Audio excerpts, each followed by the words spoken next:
It's a beautiful clear day. Let's see what's down there. Oh my gosh, you can see the bottom right from the boat. Now, this is going to be one of the most amazing things. 2 lionfish. Notice 2 lionfish. I'm going to go ahead and try to make the shot. Let's see what happens. Let's see. Got them both. Look at that. Now, this is pretty rare. I've only done this a couple of times. To have them line up like that, especially when there's a small one in front of a big one, that's the best way to shoot 2 in a row. Now, what should be my prize? Check out my new wear. Pelagic hat. Somebody lost in the ocean. How does it look? Oh yeah, pretty cool. What's up? What's up?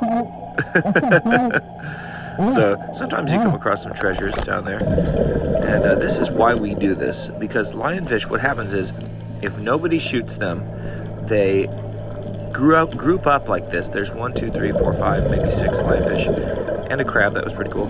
In this area, and then all of these little guys, all these fry, these small fish, I call them minnows just because, you know, they're just little fish. It's just kind of a generic term. But they will wipe them out. And that is with us hunting lionfish all the time. Boom.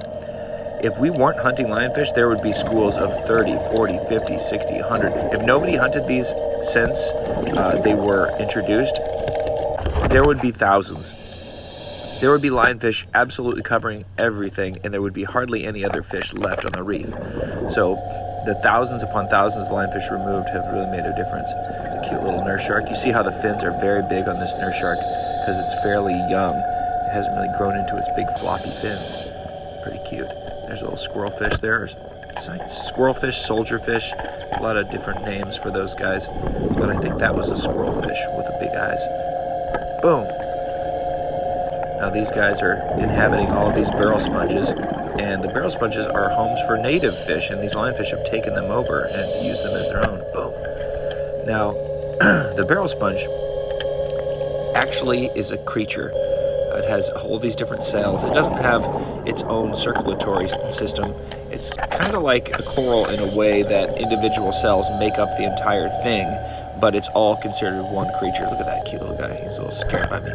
That was called a hogfish, and he was in his white mode. They can change colors. The white one is when they go over sand and light-colored material, and when they would try to blend in, they can change into like a camouflage, or they can get really dark if they're over like a dark substrate, like a barrel sponge, or just a dark area of the reef.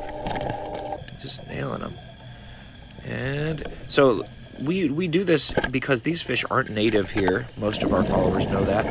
And they are from the South Pacific, not the Pacific that most people think of over here in the States. They're not from the cold waters of the Pacific here.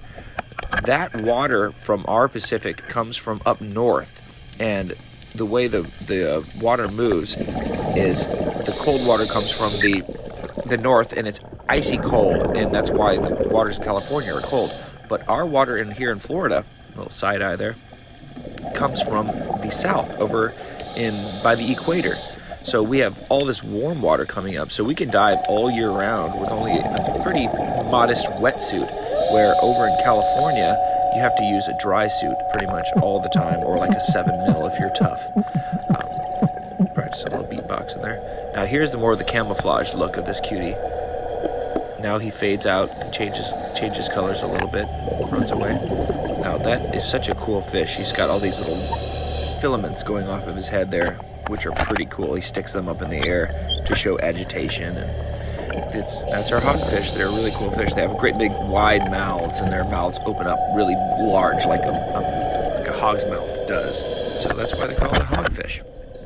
And they just kind of sift through the ground, kind of like a hog does as well, kind of digging up roots. But in their case, they're digging up little crustaceans.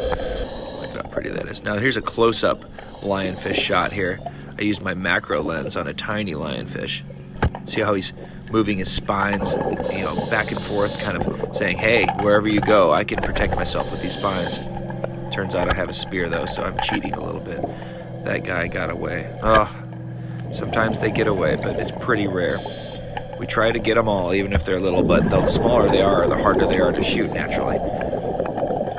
But we're getting pretty good at it. That guy got hit in the head there. He got pretty much knocked out. So you see, when that happens, you got to kind of be careful because he's not alive. He's just swimming. He's just knocked out. and his body's just going wherever its tail takes it. So you can actually get poked pretty easily, and it's pretty scary. Here's another little close-up. Isn't that cool how neat they look? Oh, see how tiny that thing was compared to the spear? I ended up getting him a little bit later, but it took a couple more shots, as you can see. He was pretty buggered up. This guy's hiding behind this barrel sponge. They like to sleep next to these barrel sponges, and they turn really dark colored while they're doing so they can blend in and not be seen by any predators. Even though they don't have predators here per se, they still like to pretend. Alright, this is the beautiful hawksbill. It's time to end this dive. Look at how cute he is. Sometimes you're out of time, and you're already in deco, but then you see something awesome like this, and you have to stop and just enjoy it.